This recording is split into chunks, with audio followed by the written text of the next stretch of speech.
할렐루야. 아멘. 살아계셔서 지금도 우리와 함께 하시는 하나님을 찬양합니다. 이 저녁 하나님의 말씀을 사모하며 이 예배 가운데 나온 사랑하는 성도님들을 환영하고 축복합니다. 하나님께서 이 시간 사모함으로 나온 우리 모두에게 하나님의 놀라운 은혜 부어주실 것을 믿습니다. 요즘 뉴스는 정치권 이야기들로 가득합니다. 올해 4월에 국회의원 선거가 있잖아요. 그래서 선거를 치르기 위해 정당들이 각축전을 벌이고 있는 모양새입니다. 어디는 연탄 봉사를 갔다라고 아주 대문짝나게 광고를 했었죠. 전 그런 연탄 봉사 광고 나올 때마다 좀 아쉽습니다. 청년부도 제가 청년부 할 때 연탄 봉사 많이 갔는데 그때는 한 명이 아니라 진짜 많이 갔는데 이렇게 사진도 안 찍어주시고 이렇게 신문도 안 내주시고 가끔 섭섭할 때가 있었는데 그분들은 가면 찍히더라고요. 또 어디는 시장을 둘러보셨다고 하기도 하고요. 또 어디는 탈당했다가 입당했다가 정당을 만들었다가 합쳤다가 정말 정치권 뉴스를 따라가다 보면 정신이 없는 것 같습니다. 이들이 왜 이렇게 정신없이 대외 활동을 하는 것일까요?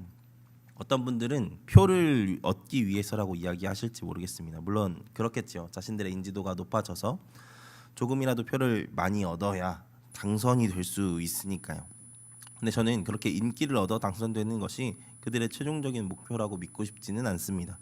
그러면 너무 암울하잖아요. 단순히 그들이 개인의 성공을 위해서 일하는 존재라는 것이 되는 것이니까 말입니다.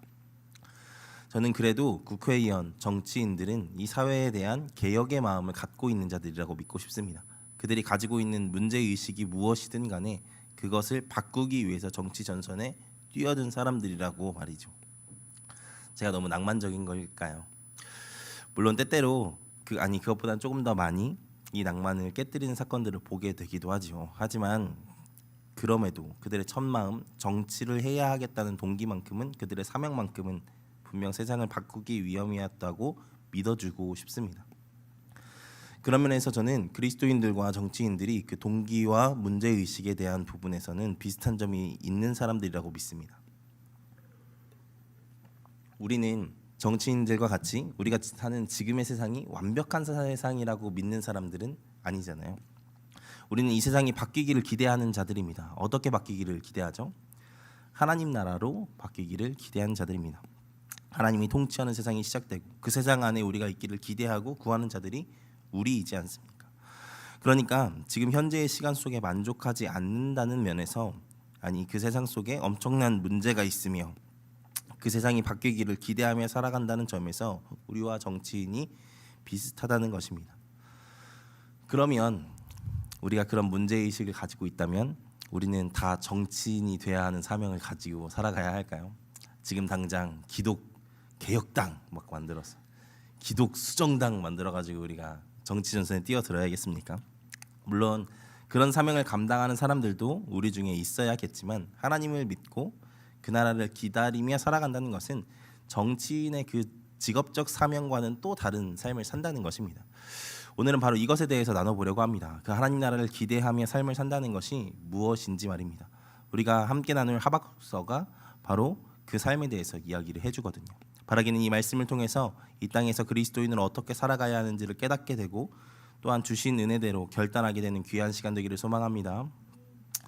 오늘 말씀을 기록한 하박국은 남유다 말기에 활동한 선지자입니다. 사실 하박국이라는 이름은 하박국서 말고는 등장하지 않습니다. 또 이 하박국서에서도 자신이 어떤 시대에 살던 누구의 아들의 누구라고 소개하지 않지요. 그런데 하박국서의 내용을 잘 보면 바벨론이 일어나고 아수르가 망하는 시기쯤이었다라고 추측할 만한 내용들이 등장을 합니다. 그리고 이것을 더 확신케 하는 것은 외경이나 초대 교부들의 언급들이죠. 어떤 외경에는 다니엘이 사자굴에 갇혔을 때 먹을 것을 가주어 주었다는 선지자가 바로 이 하박국이었다라고 기록을 하고 있다고 합니다. 그리고 초대 교부 중에 한 사람도 하박국을 예레미야나 다니엘과 같은 시대의 사람이라고 이야기를 하기도 했다고 하죠. 이것들을 종합하면 대략적으로 남유다 왕국 말기의 상황이었다는 것을 우리가 추측해 볼 수 있습니다. 제가 나눠드린 유인물의 하박국서 기록 연대에 그래서 남유다 말기 그리고 연도까지 쓰신다면 612년부터 598년까지라고 기록을 해주시면 좋겠습니다. 여러분, 그러면 이 시기는 어떤 시기였습니까? 전에도 이야기했던 것처럼 선지자는 시대와 상관없이 부름을 받지 않습니다. 그 시대에 필요한 메시지를 전달케 하기 위해서 하나님이 부르시지요. 그래서 선지자가 살던 시기는 잘 알면 알수록 그 메시지들을 이해하는 데 큰 도움을 줍니다. 그러면 이 시기는 어떤 시기입니까?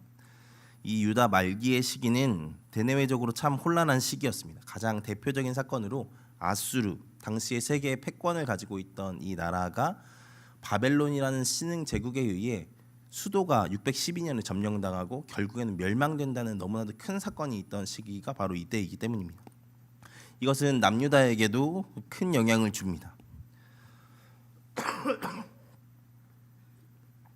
당시 남유다는 아수르의 조공을 바치는 속국이었습니다. 그런데 그 아수르가 망해버린 것이죠. 그 아수르의 압제에서 벗어나게 된 것입니다. 이때가 딱 요시야 왕 때입니다. 그래서 요시야 왕 시대에 잠깐 있었던 번영도 가능했던 것이겠죠. 하나님께서 그렇게 세계의 퍼즐을 맞추셔서 하나님을 위한 개혁을 단행할 수 있게 하시고 잠깐이지만 평안하게 만들어 주신 것입니다. 그런데 그 번영의 시기는 금방 끝나버립니다. 아수르가 망하고 그 무주공산이 된 유다와 그 주변 지역을 차지하기 위해 애굽, 그러니까 이집트가 북진을 했거든요. 바로 이 사건 때문에 요시야가 죽지 않습니까? 그 사건이 열왕기하 23장 39절에 나온 이야기입니다. 이 말씀 한번 같이 읽어보겠습니다. 같이 읽습니다. 요시야 당시에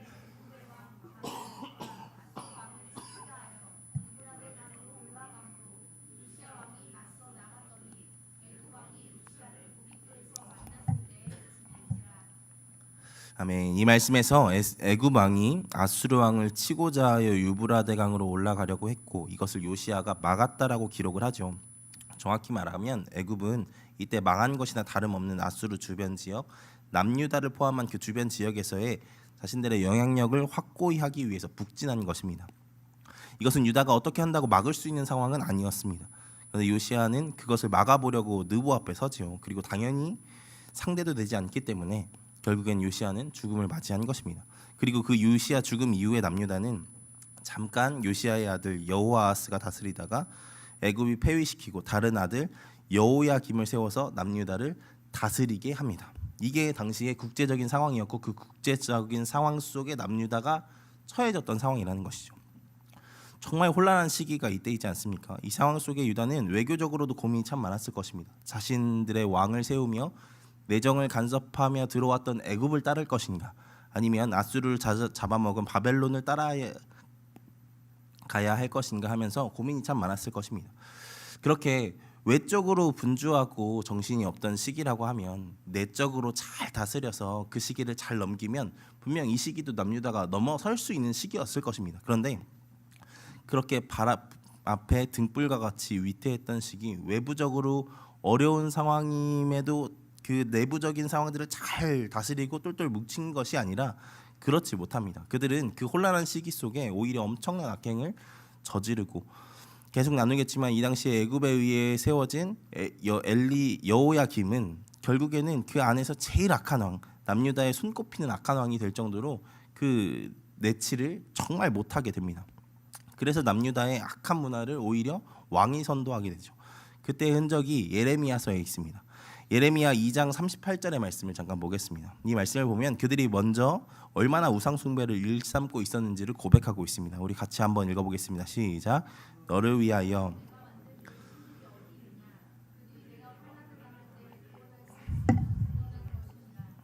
유다여, 너의 신들이 너의 성읍수와 같도다.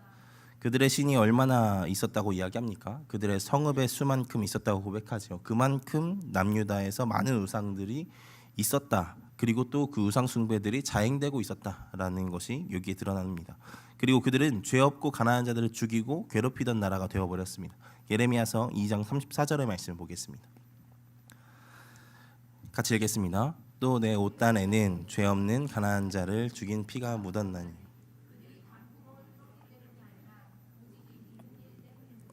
가난한 자를 괴롭히다 못해 죽이는 사회, 자기의 이익을 위해 이웃을 압제하는 사회가 바로 남유다 사회였습니다. 그런데 여기서 그치지 않습니다. 예레미야서 26장을 보면 이 시기에 순교한 선지자 이야기가 나옵니다. 바로 우리야 선지자에 대한 이야기인데요. 그는 예레미야처럼 남유다의 멸망을 예언하다가 애굽까지 쫓겨가서 죽임을 당합니다. 예레미야서 26장 23절입니다. 같이 읽습니다. 그들이 우리야를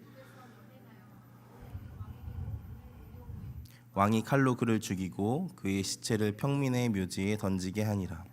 엘리야김은 심지어 하나님의 선지자까지 죽이는 자였다는 것입니다.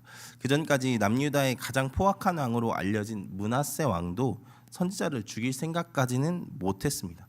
한때 유행했던 그 짤이 우리 청년들이나 그 학생들에게 유행했던 짤이 있는데 그 악마가 머리를 긁적이며 그건 좀 이렇게 하는 짤이 있거든요.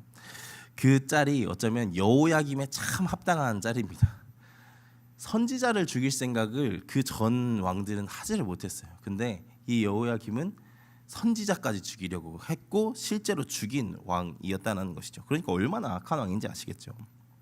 남유다는 이렇게 그 왕부터 타락해서 악행을 저지르고 있었습니다. 그리고 그 뒤를 이어 제사장과 거짓 선지자 그리고 백성들이 비슷한 악행을 시도했던 것을 보면 그때 당시 남유다가 얼마나 악했는지 그 전체 분위기가 그랬다는 것을 우리가 알 수가 있습니다. 근데 더 경악스러운 것은 그들 스스로는 그럼에도 불구하고 괜찮을 것이라고 생각을 했다는 것입니다. 그들이 조금 악하지만 하나님께서 지켜주실 것이라고 생각을 했다는 것이죠. 이런 장면이 예레미야서에 자주 등장하죠. 가장 대표적인 것이 하나냐와 예레미야의 대결이지 않습니까? 예레미야가 멍에를 메고 바벨론에 의해 남유다가 멸망할 것이다 라고 막 예언을 하니까 하나냐가 어떻게 합니까? 그 멍에를 딱 빼서 바닥에 부시면서 하나님께서 이 멍에를 부실 것이다 라고 이야기하면서 예언을 하죠. 그냥 지금 이 자리에서 만약에 엘리야가 한 명이 와서 그렇게 하고 있고 그걸 부시는 장면을 여러분이 보고 그 하나냐가 그렇게 멋있게 선언하는 것을 보면 저는 모르겠습니다. 저는 하나냐의 말에 더 귀를 기울이게 될 것 같아요. 어쨌든 더 희망적이고 더 발전적일 것 같은 느낌이 더 들잖아요.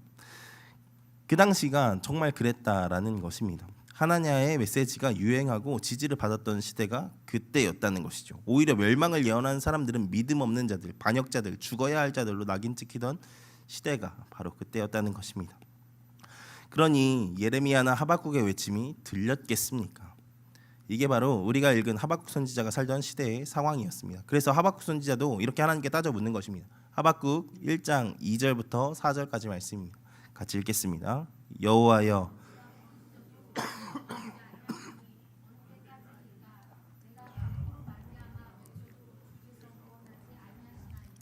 어찌하여 내게 죄악을 보게 하시며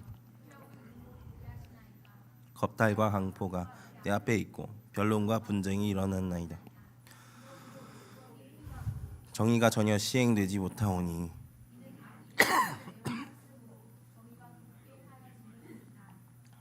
뭐라고 이야기합니까? 하나님 왜 침묵하시냐는 겁니다. 왜 하나님께서 악인의 형통과 의인의 고난을 그냥 두시냐는 것입니다. 이게 하박국 선지자가 제기하는 의문입니다. 왜 하나님께서 온 세상을 창조하시고 다스리신다는데 이 세상은 이 모양 이 꼴이냐는 것이죠. 왜 세상 어디를 봐도 하나님이 다스리시는 것 같지 않냐는 것입니다.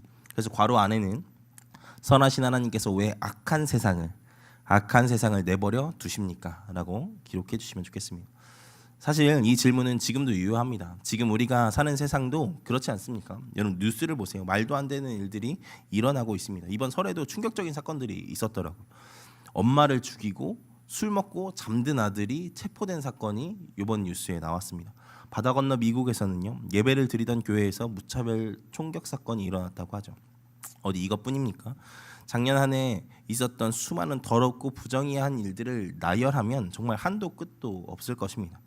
남의 고통에 공감할 줄 모르는 사람들, 이웃을 자기 마음대로 소비하는 사람들, 그런 모든 일들 속에서 자기는 정당함이 어쩔 수 없다고 말하며 어떤 책임도 지지 않으려는 사람들, 그게 지금 우리가 살아가는 시대이지 않습니까? 정말 악하다는 말이 부족한 세상이죠. 그 속에 정말 괴로운 것은 정작 고통받는 사람들은 그 심판과 어울리지 않는 사람들, 그리고 너무나도 연약한 영혼들, 혹은 성실한 성도님들이라는 것을 생각하면 그 하박국이 했던 질문이 절로 떠오릅니다. 왜 악이 득세하며 악이 세상을 다스리는 것 같냐라고 말이죠. 그래서 이 질문은 이 시대를 살아가는 우리기도 하게 되는 할 수 있는 질문인 것입니다. 이렇게 생각하면 이 시대와 그 시대를 아우르는 하박국의 질문은 이렇게 요약할 수 있습니다. 하나님 살아 계시냐는 것입니다. 주무시는 것 아니냐는 것입니다. 왜 아무것도 하지 않으시냐는 것입니다. 하나님 어디 계시냐는 것입니다. 이것이 이 세상을 살아가는 우리가 하게 되는 참 가슴 아픈 질문입니다. 그러면 우리는 이 질문을 할 수밖에 없는 세상에서 어떻게 살아가야 하는 것일까요? 이런 세상에서 하나님을 믿으며 살아간다는 것은 어떻게 산다는 것일까요? 하나님은 이렇게 절규하듯 질문하는 하박국에게 찾아오십니다. 가장 먼저 1장 5절부터 11절의 말씀으로 바벨론을 통해 패역한 남유다를 심판하실 것을 말씀하시죠. 제가 이렇게 무미건조하게 얘기해서 여러분 아무 반응이 없지만 이건 참 놀랄 노자라고 옛날에 얘기했는데 놀랄 노자의 이야기입니다. 아니 말도 안 되는 이야기잖아요. 아무리 남유다가 악해도 바벨론보다 약하지 않은데 더 악한 나라를 들어서 악한 나라 남유다를 심판하신다는 것은 뭔가 이치에 맞지 않는다는 것이죠. 그래서 하박국은 펄펄 뛰면서 질문하는 것입니다. 그래서 괄호 안에 악을 더 큰 악으로 징계하는 하나님은 선하십니까? 저는 하박국이 이런 질문을 하는 것이 100번 이해가 갑니다. 그렇지 않습니까? 아이를 여러분 우리가 예를 들어볼게요. 아이를 훈육한다라고 생각을 했을 때 아이를 교육하는데 아이가 무언가 잘못했어요. 잘못하면 우리가 매를 들기도 하고 무서운 말로 꾸짖기도 하죠. 그렇게 하는 것은 일반적인 교육들입니다. 그런데 아이가 무언가를 잘못했다고 동네 불량배를 불러서 잠깐만 와보세요. 우리 아들이 제 말을 너무 안 들어서요.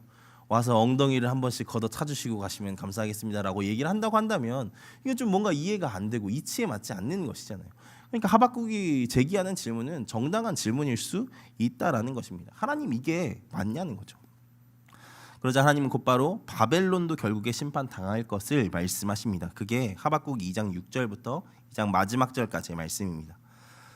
하나님께서 바벨론은 5가지 재앙으로 멸망시키고 징계하실 것을 말씀하십니다. 약탈자들과 권세 추종자들과 무죄한 피를 흘린 자들과 남의 불행을 즐기는 자들 그리고 우상 숭배자들을 벌할 것을 말씀하시죠.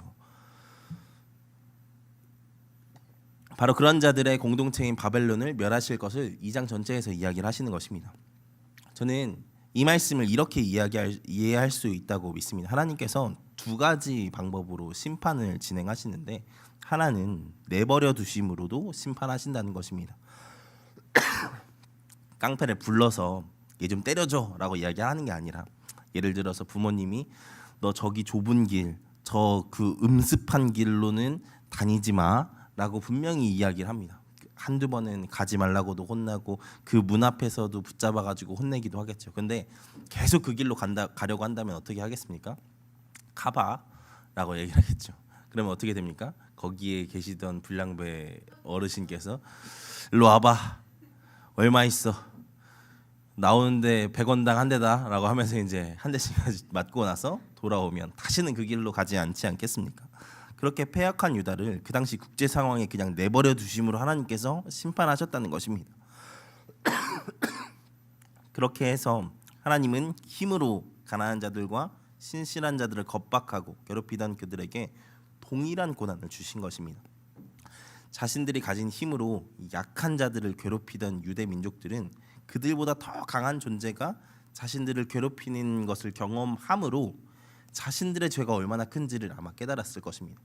힘으로 약한 자들을 괴롭히고 그 괴롭힘 당하는 그 삶이 얼마나 각박하고 어려운지에 대해서 깨달을 수 있었겠죠. 이것이 하박국이 이해하지 못한 하나님의 첫 번째 응답에 담긴 뜻입니다. 악함은 결국 돌아와 더 큰 악으로 징계받는다는 것을 깨닫게 하시기 위한 하나님의 내버려 두심의 뜻이 여기에 담겨 있다는 것이죠. 하나님은 그렇게 그 죄악을 세상에 내버려 두심으로 심판하십니다. 이것은 로마서에서도 등장하는 하나님의 심판의 방법이죠. 로마서 1장에는 3번의 내버려 두심으로 징계하심이 등장합니다. 그 중에 한 구절 로마서 1장 24절만 한번 읽어보겠습니다. 같이 읽겠습니다. 그러므로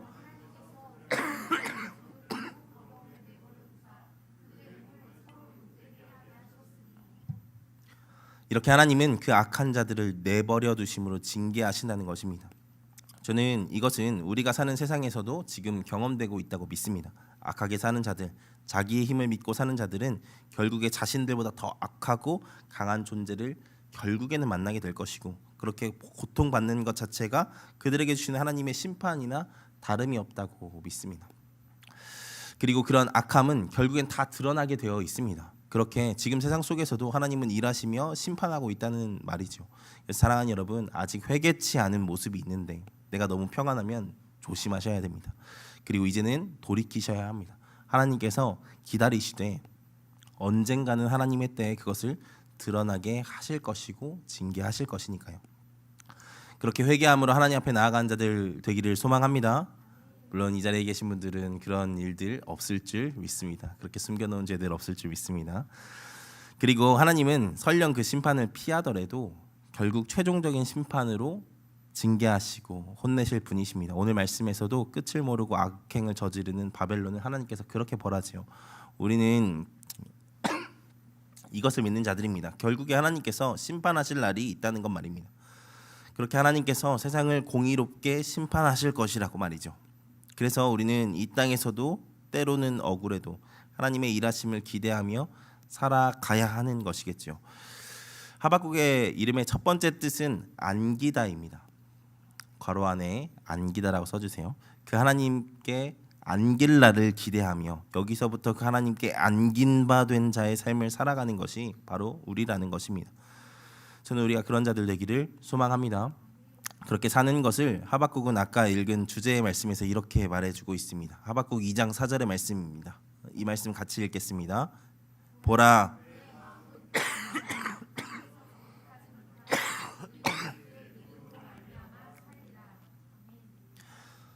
여기서 하나님은 의인은 그런 상황 속에서도 신실하게 살아감으로 말미암아 구원을 받을 것이라고 이야기합니다.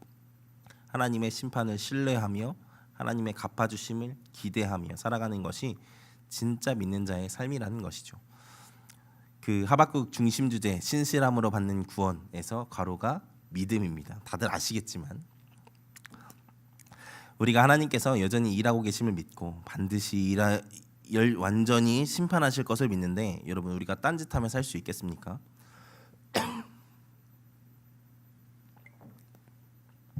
일제 강점기를 배경으로 한 영화 중에 암살이라는 영화가 있죠. 저는 그 영화에서 그 이정재 씨가 연기한 염석진이라는 캐릭터가 참 재미있고 흥미롭습니다. 마지막에 그 염석진이 독립운동도 했지만 변절도 해서 나중에 심판을 받는 장면이 등장을 하는데, 그때 재판대에 서가지고 그걸 하잖아요. 예전에 청년부에서 했는데 별로 반응이 안 좋았지만 한 번 하면 1972년 72년은 아니죠. 어쨌든 이렇게 하면서 이렇게 재판을 받잖아요. 근데 맨 마지막에 그 공식 재판장에서는 결국에는 무죄 선언 받고 나가게 됩니다. 그런데 나중에 그 독립운동을 하던 동지들에 의해 처단을 받는데, 동지가 그렇게 질문을 합니다. 왜 동지들을 팔았나? 라고 질문을 하죠. 그러니까 염석진이 뭐라고 대답합니까? 몰랐으니까.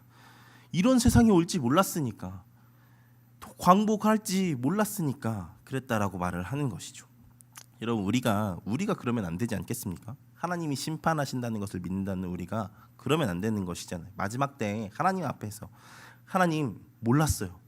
하나님 오신다고 말은 되게 많이 들었는데 진짜 오실지는 진짜 몰랐어요 하면서 하나님 앞에서 변명을 하면 하나님께서 어떻게 하시겠습니까?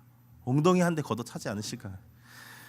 여러분 바라기는 하나님 오실 것을 기억하며 이 땅에서 그 믿음의 삶을 살아가는 우리가 되기를 소망합니다.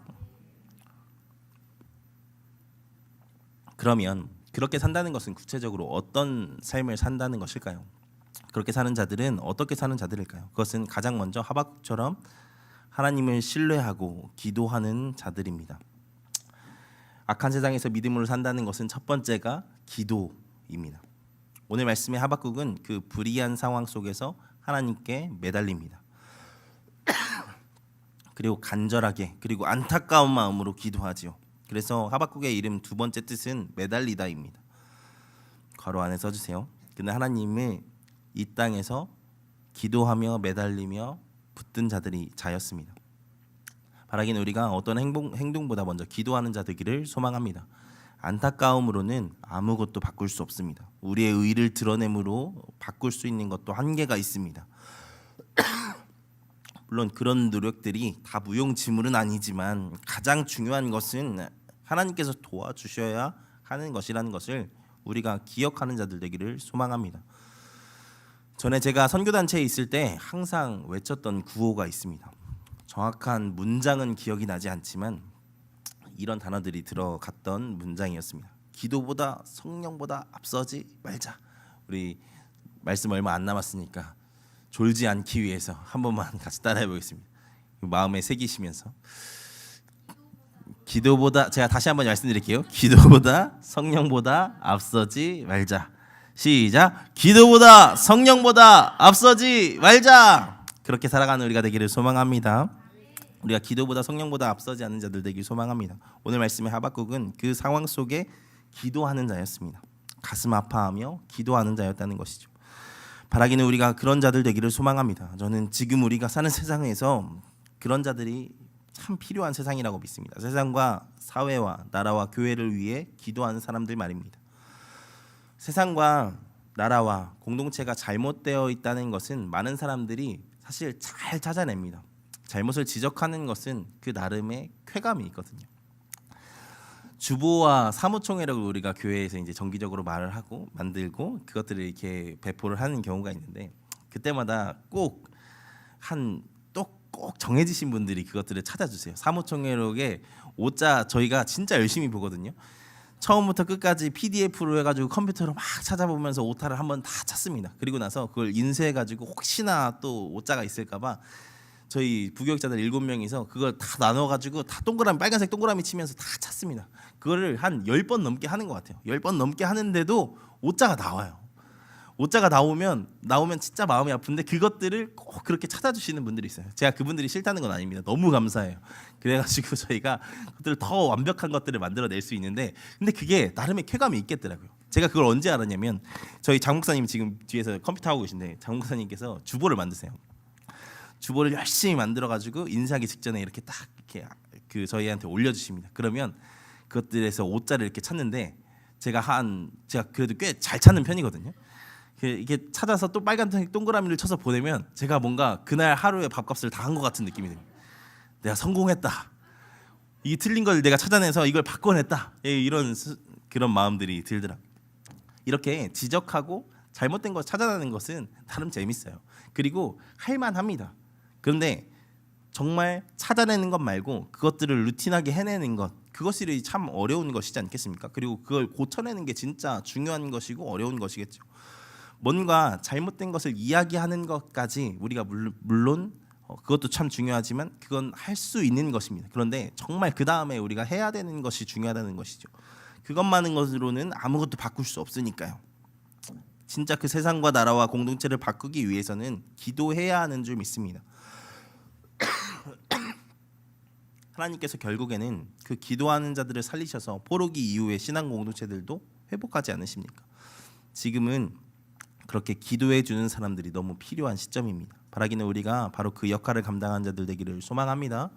지적하고 나쁜 것 보고 험담하는 것에서 그치지 마시고 그거 할 수 있습니다. 근데 거기에서 그치지 마시고 그 마음으로 기도하며 하나님께 바꿔주실 것을 구하는 우리가 되기를 소망합니다. 그리고 두 번째는 우리가 하나님 앞에서 진실하고 정직하고 신실하게 순종하며 살아가는 것입니다. 지금 할 수 있는 것을 하는 것이죠. 우리가 앞서 읽은 하박국서 2장 4절의 믿음은 단순히 지적인 동의를 의미하는 단어가 아닙니다. 한국어는 그럴지 몰라도 적어도 히브리어와 헬라어는 그것만을 의미하지 않습니다. 오히려 더 행동적인 신실함과 충성을 의미하죠. 그래서 괄호 안에는 악한 세상에서 믿음으로 산다는 것 2번은 신실한 순종이라고 써주시면 감사하겠습니다. 오늘 말씀은 바로 그것을 요구하는 것입니다. 신실함, 충성으로 살아가는 것 말입니다. 이 중요한 말씀은 신약에서도 여러 번 인용되죠. 로마서 1장 17절의 말씀 우리가 한번 찾아서 읽어볼까요? 같이 읽겠습니다. 복음에는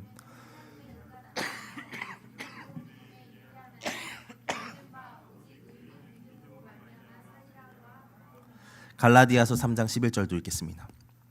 또 하나님 앞에서 아무도 율법으로 말미암아 이는 의인은 믿음으로 말미암아 살리라 하니.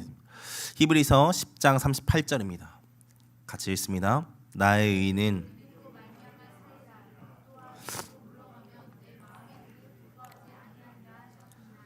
이 말씀들은 다 믿음의 삶들을 이야기하는 말씀들입니다. 로마서는요, 복음을 듣고 폭발적으로 변화한 믿음의 사람들에 대한 이야기들, 그렇게 살아가야 함에 대해서 로마서는 이야기를 하고요. 갈라디아서는 믿음이 단순히 종교 고백을 넘어선 신실한 삶임을 갈라디아서에서 바울이 그렇게 가슴 아프게 외치고 있죠. 히브리서도요. 이 말씀 바로 다음에 나오는 것이 믿음장 11장의 말씀이잖아요. 11장에 어떤 사람들이 등장합니까? 믿음의 사람들을 이야기하는데 다들 믿음의 삶을 살아가며 순교한 사람들에 대한 이야기들을 거기에 기록하고 있습니다. 그러니까 믿음은 신실한 순종이라는 것이죠. 그렇다면 여러분, 우리가 어떻게 살아가야 한다는 것입니까? 그 악함에 휩쓸려 똑같이 악함을 추구하며 살아가는 것이 아니라 다른 삶을 끝까지 살아가야 한다는 것이죠.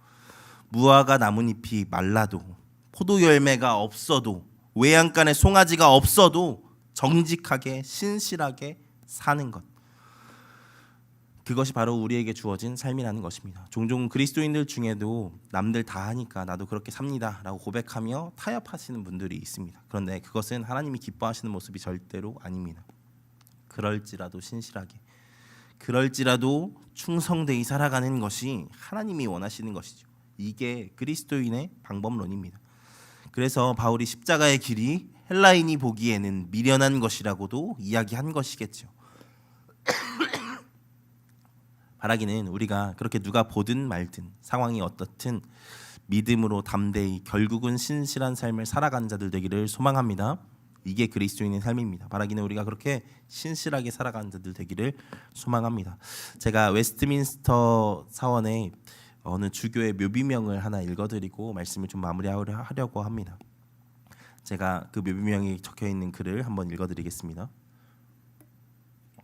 내가 젊고 자유로워서 상상력에 한계가 없을 때 나는 세상을 변화시키겠다는 꿈을 가졌었다. 그러나 좀 더 나아가 나이가 들고 지혜를 얻었을 때 나는 세상이 변하지 않으리라는 것을 알았다. 그래서 내 시야를 약간 좁혀 내가 살고 있는 나라를 변화시키겠다고 결심했다. 그러나 그건 역시 불가능한 일이었다. 황혼의 나이가 되었을 때 나는 마지막 시도로 나의 가장 가까운 내 가족을 변화시키겠다고 마음을 정했다. 그러나 아무도 달라지지 않았다. 이제 죽음을 맞이하기 위해 누운 자리에서 나는 문득 깨닫는다. 만일 내가 내 자신을 먼저 변화시켰더라면 그것을 보고 내 가족이 변화되었을 것을, 또한 그것에 용기를 얻어 내 나라를 더 좋은 곳으로 바꿀 수 있었을 것을, 그리고 누가 아는가 세상도 변화되었을지. 저는 이것이 정치인과 우리의 다른 점이라고 생각합니다. 정치인은 세상을 바꾸기 위해 노력하지만 하나님을 믿는 사람들은 먼저 나를 바꾸려는 자들입니다. 그리고 그것으로 세상을 조금씩 바꿔가는 자들이죠. 사실 사람이 문제거든요. 수많은 법이 만들어져도 사람이 바뀌지 않으면 똑같은 허점들이 드러나게 되어 있습니다. 국회에서 여러 법이 발의되지만 그 법들이 결국엔 나중에 최근에 그 악법이 돼서 없어지게 되는 사건들이 많이 있지 않습니까? 왜 그렇습니까? 법이 악한 게 아닙니다.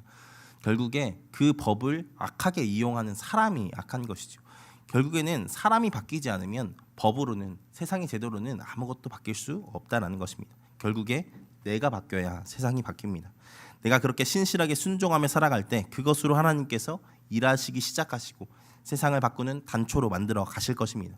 여러분, 2000년 전 하나님께서 세상을 갑자기 확 바꾸신 것이 아니라 예수님을 이 땅에 보내셔서 그 팔레스타인 조그만 나라에 보내셔서 거기서부터 변화를 이끌어 오셨다는 것을 여러분 기억하십시오. 이게 하나님의 방법입니다. 그렇게 하나님은 작은 자리부터 바꿔 가십니다. 그리고 그것으로 엄청난 폭발력을 일으키며 세상을 바꾸시죠. 바라기는 우리가 이 마지막 때 어쩌면 하박국이 느꼈을 불의를 경험하는 이때에 무화과 나무의 열매가 있든 없든 외양간의 송아지가 있든 없든 우리에게 주어진 믿음의 삶을 살아가는 자들 되기를 소망합니다. 하나님께서 그런 자들을 지키실 것입니다. 축복하실 것입니다. 의인은 믿음으로 말미암아 살 것이라고 말씀하셨습니다. 그렇게 기도하는 자 되기를 소망합니다. 또한 나에게 주어진 매일의 순종의 순간에 순종하며 나를 바꾸고 나의 가정을 바꾸고 그렇게 나의 주변을 바꾸어가는 자들 되기를 소망합니다. 그렇게 하나님께서 원하시는 그 하나님의 나라를 이 땅에서부터 시작하며 살아가는 귀한 자들 되기를 주님의 이름으로 축원드립니다. 제가 기도하겠습니다.